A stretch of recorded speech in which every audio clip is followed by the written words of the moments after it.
Welcome to next toppers. और आज हम पढ़ने वाले बायोलॉजी में बहुत इंपॉर्टेंट चैप्टर बच्चों, जिसका नाम है मॉलिक्यूलर बेसिस ऑफ इनहेरिटेंस।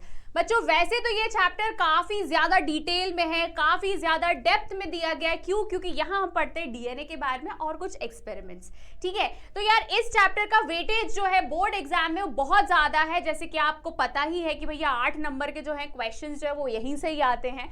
ठीक है, तो यार यहाँ पे इस सेशन में मैं वो टॉपिक्स लेके आई हूँ जो सबसे ज्यादा पूछे जाते हैं और जहां पे मेरा खुद का प्रेडिक्शन है कि भाई यहां से डेफिनेटली क्वेश्चंस पूछे ही जाएंगे। ठीक है, तो यार ये सेशन में बने रहो, एक एक चीज पढ़ते रहो ताकि तुम्हारे लिए भी और कन्वीनियंट रहे कि बोर्ड एग्जाम में इस चैप्टर में से एक भी मार्क्स ताकि ना कटे। ठीक है, तो स्टार्ट करते हैं यार ये चैप्टर। तो यार डीएनए के बारे में तुम लोगों को पता है कि भाई डीएनए जो रहता है इनहेरिटेंस वाला पार्ट होता है। ठीक है, तो यार डीएनए की अगर मैं बात करूं तो डीएनए क्या है बच्चों? एक लॉन्ग पॉलीमर है। ठीक है, एक लॉन्ग पॉलीमर चेन है जिसको हम क्या बोलते हैं? ऑफ डीऑक्सीराइबोन्यूक्लियोटाइड, जहां पे आपको क्या देखने को मिलता है? जेनेटिक मटेरियल, जो जेनेटिक मटेरियल कैरी करता है। मतलब जो कैरेक्टर्स हमें देखने को मिलते हैं that is all because of DNA. ठीक है, जो पिछला चैप्टर हमने पढ़ा था वहां हमने काफी ज्यादा इसके बारे में पढ़ा था, बट हमने इसका स्ट्रक्चर नहीं पढ़ा था बच्चों। ठीक है, तो यहाँ इस पूरे चैप्टर में हम इसके स्ट्रक्चर और इसकी ज्यादा डिटेलिंग डिस्कस करेंगे। तो लेंथ जो रहती है डीएनए की is defined as the count of the nucleotide और पेयर्स। ठीक है, तो आप देखो कि जो डीएनए की लेंथ रहती है वो न्यूक्लियोटाइड जितने रहते हैं उस हिसाब से बताई जा सकती है।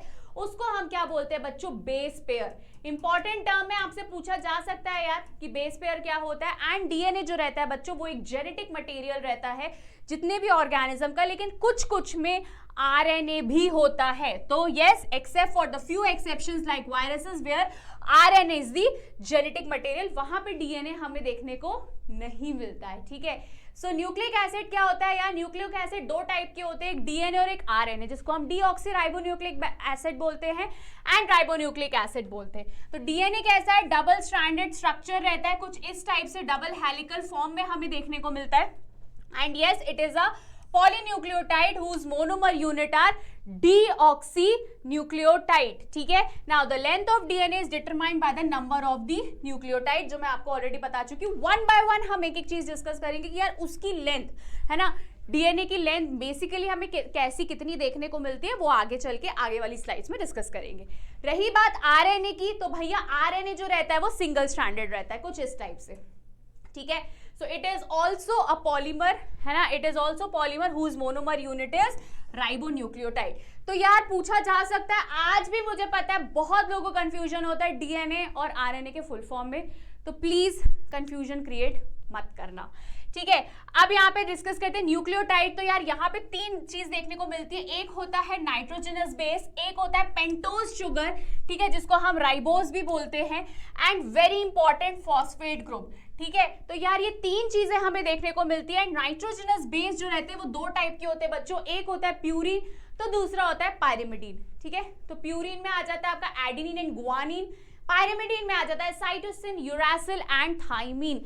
याद रखना, ठीक है, इसकी कोई गुंजाइश नहीं है भूलने की। ठीक है, प्यूरिन एंड पायरिमिडीन, फर्स्ट में आता है एडेनिन गुआनिन, प्यूरिन में आ जाता है, पायरिमिडीन में आ जाता है साइटोसिन, यूरासिल एंड थाइमिन। ठीक है, now very important, cytosine is common in both DNA and RNA, है ना। साइटोसिन दोनों में देखने को मिलेगा, थाइमीन जो रहेगा वो डीएनए में देखने को मिलता है, एंड यूरासिल जो रहता है वो थाइमीन की जगह पे देखने को मिलता है। ठीक है, समझ में आया? तो साइटोसिन जो रहता है, एडेनिन, साइटोसिन, ये सारी चीजें जो है वो तो कॉमन है, लेकिन आरएनए में थाइमीन की जगह बच्चों क्या देखने को मिलता है? यूरासिल। Very important. ठीक है, ये तुम लोगों से पूछा जा सकता है, पहले ही आईएमपी मार्क कर दूं, वरना ये मत सोचना कि भैया बताया ही नहीं। ठीक है, तो yes, formation of polynucleotide takes place using the following linkage. तो यहाँ पे आप देखो nitrogenous base is linked to the pentose sugar. Nitrogenous base कौन कौन से थे? प्यूरिन एंड पायरिमिडीन, जो मैं पहले आपको बता चुकी हूँ। ठीक है, उस फॉर्म में अगर आप याद करो सो वो पेंटोज शुगर से लिंक्ड रहते through a an glycosidic bond to form the nucleoside. And yes, phosphate group भी उसमें लिंक्ड रहता है बच्चों। Phosphate group is linked to the 5-OH, है ना। Now phosphoester bond to form the nucleotide. So multiple nucleotide are joined together through the 3' to 5' phosphodiester and bond to form the polynucleotide. ठीक है, तो ये word बोल रहे हैं phosphodiester, phosphodiester बोलने में बहुत फंबल होता है। ठीक है, तो यार ये चीज याद रखना। तो यार स्ट्रक्चर ऑफ डीएनए की बात करो तो डीएनए का स्ट्रक्चर होता ही कुछ ऐसा है, एक होता है 3' to 5' एंड एक होता है 5' to 3'। ठीक है, तो अभी मैं बता देती हूँ यहाँ पे क्या है। ठीक है, तो यार DNA polynucleotide chain has the 2 ends, 2 ends होते हैं। ठीक है, एक होता है 5' एंड बच्चों और एक होता है 3'। So free phosphate moiety at the 5' end of the ribose sugar and 3' में अगर देखा जाए तो free 3' OH group of the ribose sugar। तो इस टाइप से आप ध्यान से समझो, इस टाइप से आपको देखने को मिलता है 3' to 5' and 5' to 3'। ठीक है, तो इस टाइप से आपको स्ट्रक्चर देखने को मिलेगा, है ना। तो वॉटसन एंड क्रिक, है ना, वॉटसन एंड क्रिक ने बताया था were the first proposed the double helical structure। Double helical structure यार तुम लोगों ने कुछ ऐसा देखा होगा, सीडीओ जैसा स्ट्रक्चर होता है। ठीक है, डीएनए का।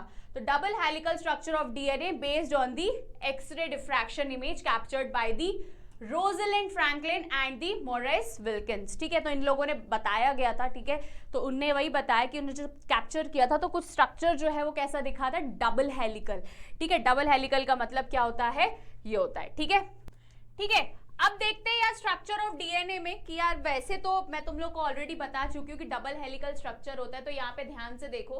ठीक है, ये होगा तो नाइट्रोजनस बेस, ध्यान से देखो एडेनिन, थायमिन, है ना, साइटोसिन, गुआनिन। ठीक है, यहाँ पे जो अगर गैप रहता है, ठीक है, तो इसको अपन क्या बोलते हैं, मेजर ग्रूव्स, और अगर छोटा सा ट्विस्ट देखने को मिलता है उसको अपन क्या बोलते हैं, माइनर ग्रूव।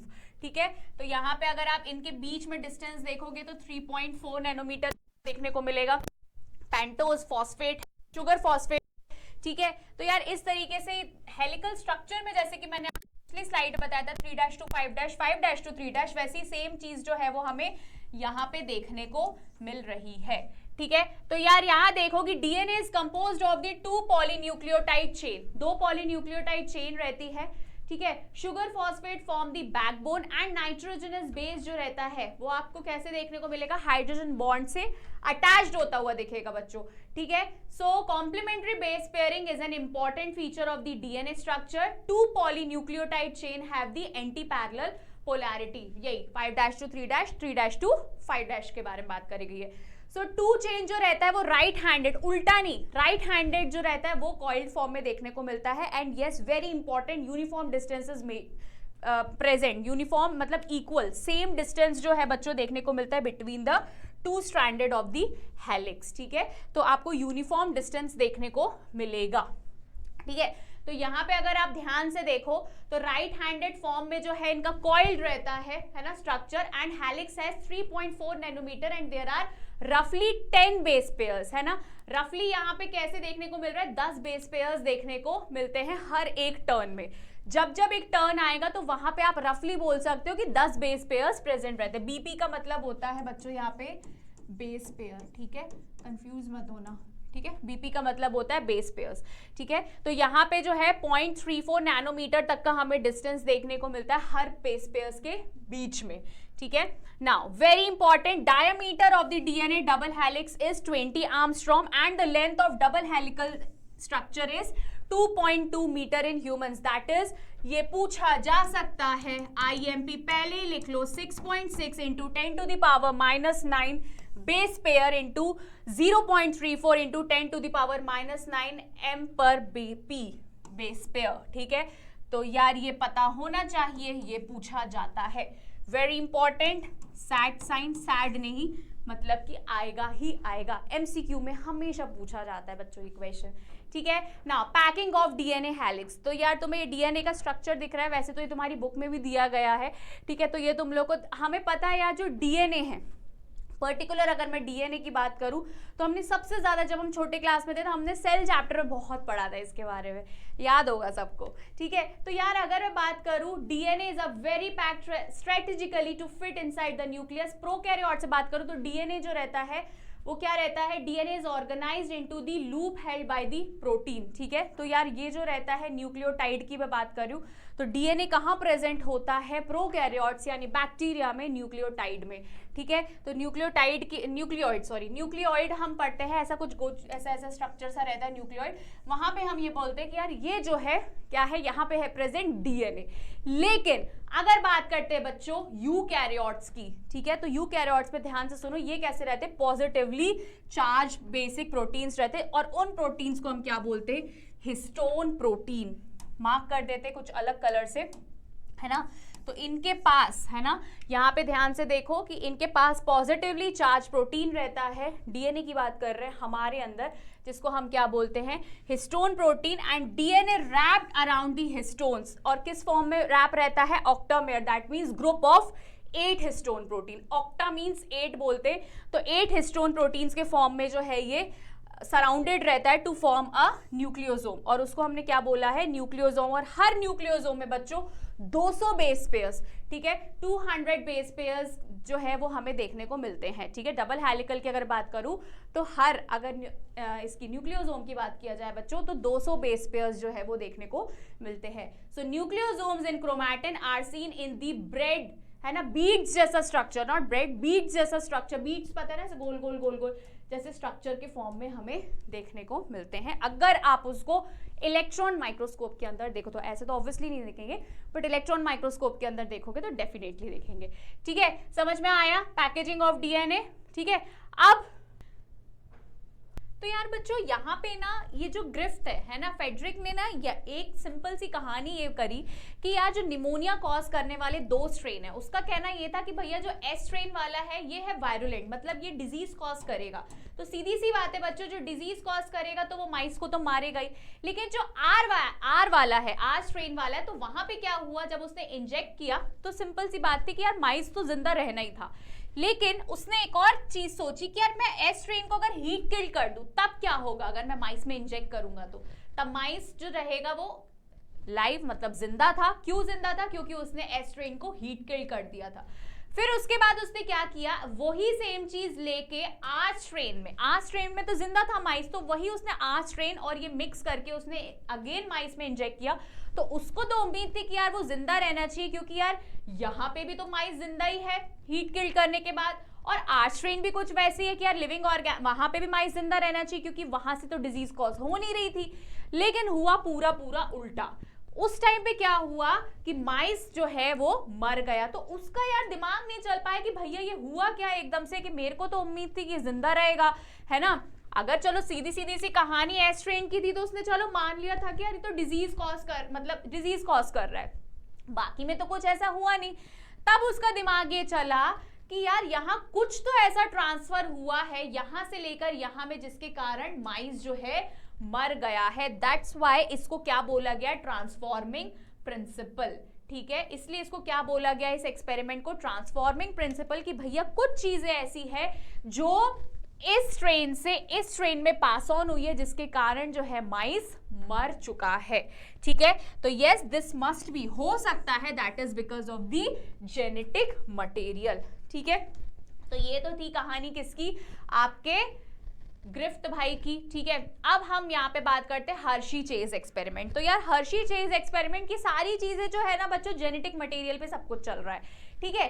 तो यार इनने क्या लिया, ये जो है एक ये बैक्टीरिया जिसको इनने क्या बोल दिया है? इकोलाई बैक्टीरिया, और इनने क्या लिया है? बैक्टीरियोफेज लिया है, ठीक है। तो इनने क्या किया है बच्चों? इकोलाई बैक्टीरिया के ऊपर इसको बैक्टीरियोफेज को लगा दिया है। अब कुछ टाइम बाद क्या हुआ है? इन्फेक्शन देखने को मिल रहा है बच्चों, ठीक है। कि यहाँ पे ध्यान से देखो, एक जो है सल्फर लेबल्ड है और दूसरा जो है वो फास्फोरस लेवल्ड रेडियो एक्टिव है, ठीक है। तो यहाँ पे जो है ये बैक्टीरियोफेज आके यहाँ के इसकी जो है वॉल से आके चिपक गए।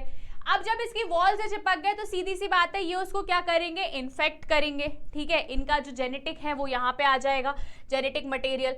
फिर कुछ टाइम बाद क्या हुआ बच्चों? दूसरा स्टेप क्या किया इसने? ब्लेंडिंग करी। ब्लेंडिंग मतलब गोल गोल, मतलब ब्लेंड पूरा करके उनको अलग अलग किया। जब ब्लेंड किया तो ये जो मटेरियल है जेनेटिक वाला ये यहाँ रह गया, और बाकी वाला जो कोटिंग वाला पार्ट है वो अलग हो गया यहाँ पे, ठीक है। इस एक्सपेरिमेंट में ध्यान से देखना। फिर उसने क्या किया? सेंट्रीफ्यूगेशन। सेंट्रीफ्यूगेशन मतलब स्पिनिंग। जब स्पिनिंग करी बच्चों तो जो लाइट वाला पार्ट है, ठीक है, जो वायरस वाला पार्ट है वो ऊपर देखने को मिला बच्चों, और जो इकोलाई वाला पार्ट है, बैक्टीरिया वाला पार्ट है, वो हमें नीचे देखने को मिला। ठीक है, जो लाइट वेट वाला पार्ट है जिसको अपन सुपरनेटेंट के नाम से जानते हैं बच्चों, वो अगर इस तरीके से समझो कि इस तरीके से सेंट्रीफ्यूगेशन किया तो ऊपर वाले पार्ट में हमें सुपरनेटेंट वाला पार्ट देखा, और जो नीचे जो जमा हुआ है दैट इज पैलेट, उसको हमने क्या बोला, इकोलाई, जो नीचे वाला पोर्शन जमा है। ठीक है, तो यार यहाँ पे उसने क्या बोला कि यार यहाँ हुआ क्या, सेंट्रीफ्यूगेशन के बाद क्या बोला गया, there is no sulphur in the cell. ठीक है, लेकिन यहाँ पे अगर देखा जाए सेंट्रीफ्यूगेशन के बाद फॉस्फोरस जरूर देखने को मिल रहा है। तो भाई उसने सोचा कि ऐसी क्या चीज है जो ट्रांसफर होती हुई नजर आ रही है। तब ध्यान से देखो बच्चों, यहाँ पे इसमें जो सल्फर वाला है रेडियो एक्टिव, इसमें क्या कंटेन है, प्रोटीन कंटेन है। तो प्रोटीन जो है ऑफ कोर्स ट्रांसमिट नहीं हुआ। लेकिन अगर मैं फास्फोरस वाले में बात करूं तो यहाँ पे क्या प्रेजेंट है बच्चों, डीएनए, जो कि यहाँ से लेकर मतलब यहाँ तक देखने को मिल रहा है। दैट मीन्स वहां पे कहने का मतलब ये है कि जेनेटिक मटेरियल का ट्रांसफर हमें देखने को मिला। तो ये हर्शी एक्सपेरिमेंट में यही था, हर्शी चेज में, कि भैया जो डीएनए है वो है ट्रांसफर या फिर जेनेटिक मटेरियल जो ट्रांसफर होता हुआ नजर आ रहा है। ठीक है बच्चों, तो ये तो थे एक्सपेरिमेंट्स। अब property of genetic material, genetic इतनी देर से पढ़ रहे हैं तो जेनेटिक मटेरियल की प्रॉपर्टीज भी देख लेते हैं। तो Hershey chase experiment establish that the DNA is the genetic material. तो भैया अभी जो पिछला स्टेटमेंट, पिछला जो एक्सपेरिमेंट हमने पढ़ा, तो उसमें उसने तो साफ शब्दों में बोल दिया कि भाई जो ऊपर जो चीज मुझे देखने को मिल रही थी वही सेम चीज मुझे वहां पे जो ट्रांसफर हो रहा है वो ऐसी क्या चीज थी, तो वो था जेनेटिक मटेरियल बच्चों, जो था डीएनए। प्रोटीन ट्रांसमिट नहीं होता। So in some viruses RNA was also reported as the genetic material, example tobacco mosaic viruses या फिर क्यूबी बैक्टीरियोफेज। ठीक है, तो यार आपसे पूछा जा सकता है कि भैया आरएनए में कौन सा वाला होता है, तो बता देना, एग्जांपल टोबैको मोज़ेक। ठीक है, तो जेनेटिक मटेरियल के कैरेक्टरिस्टिक्स ध्यान से देख लो यार बच्चों, है ना, 1-2 नंबर में कभी कभी पूछ लिया जाता है। अगर तुम्हारी किस्मत बहुत अच्छी रही, बहुत इजी सा पेपर आया तो पूछ लिया जाएगा। ठीक है, तो it should be able to replicate, है ना, रेप्लिकेट होना चाहिए, मतलब कॉपी इनकी बननी चाहिए।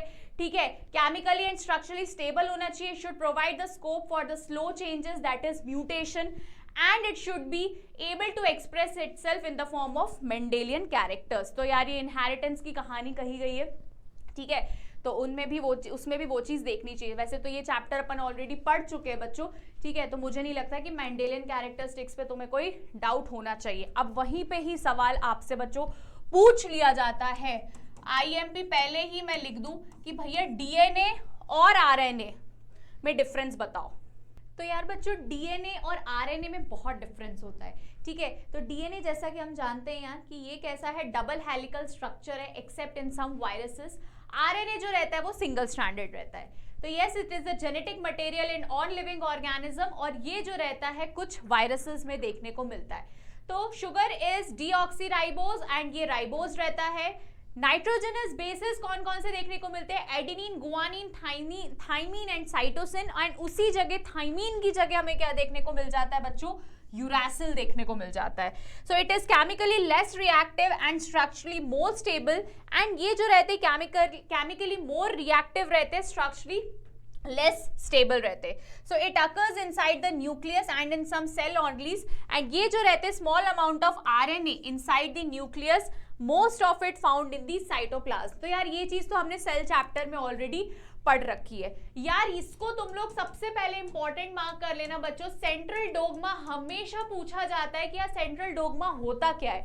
ठीक है, तो यार सेंट्रल डोग्मा की अगर मैं बात करूं तो यहाँ क्या रहता है, जेनेटिक इंफॉर्मेशन पास ऑन होती है।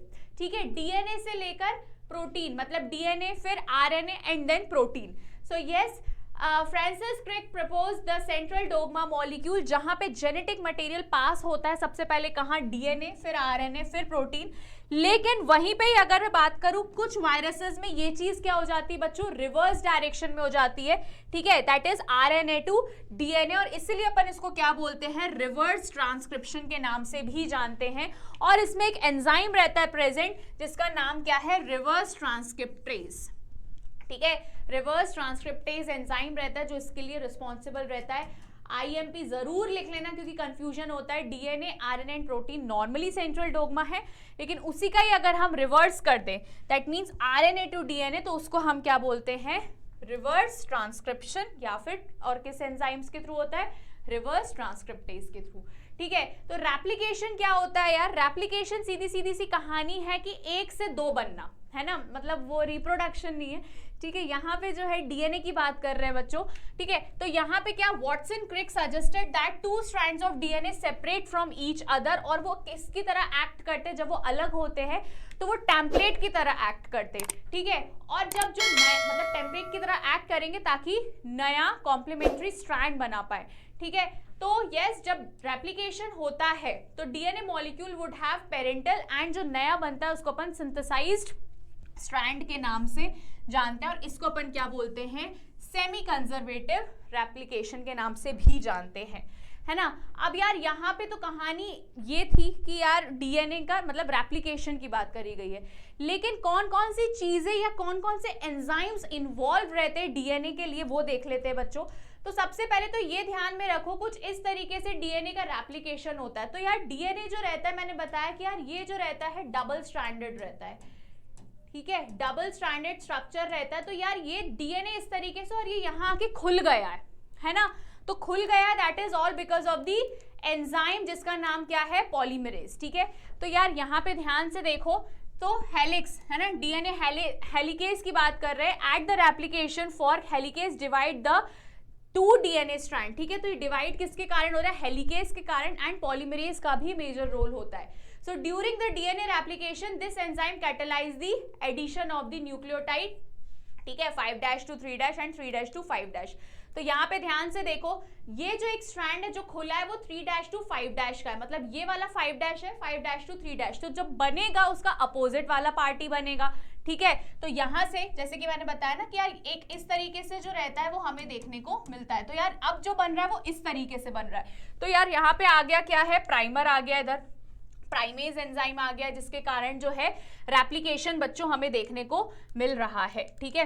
तो कहाँ गए यार अपन, हाँ, यहाँ रेप्लिकेशन देखने को मिल रहा है। जब रेप्लिकेशन देखने को मिल रहा है, जब कंटिन्यूअस रेप्लिकेशन देखने को मिलता है बच्चों, तो वहां पे उसको हम क्या बोल देते हैं, लीडिंग स्ट्रैंड। लेकिन वहीं पे अगर डिसकंटिन्यूअस फॉर्म में देखने को मिलता है तो उसको अपन लैगिंग स्ट्रैंड बोलते हैं, ठीक है। तो यार अगर ये फ्रैगमेंट्स के फॉर्म में कॉपिंग देखने को मिल रही है तो उसके लिए फ्रैगमेंट को हम क्या बोलते हैं, ओकाज़ाकी फ्रैगमेंट बोलते हैं। इस पोर्शन को हमने फोर्क के नाम से बोला गया है बच्चों, ठीक है। तो यार ये जब फ्रैगमेंट खुलता है तो इस तरीके से कॉपिंग देखने को मिलती है। ऑब्वियस सी बात है यार, डबल स्ट्रैंडेड है, तो अगर एक स्ट्रैंड है ऑलरेडी तो जो रेप्लिकेशन होगा वो दूसरे स्ट्रैंड का ही देखने को मिलता है। लेकिन कभी कभी क्या होता है कि यार ये जो डिसकंटिन्यूअस वाली जगह पे आरएनए प्राइमर देखने को मिलता है, भाई इसको नहीं पसंद कि डीएनए में आरएनए आए, तो ये क्या करता है, उसको हटाने की कोशिश करता है डीएनए। एंड यस, जब डिसकंटिन्यूअस फॉर्मेशन, अब ये फ्रैगमेंट्स बन तो ऐसे गए,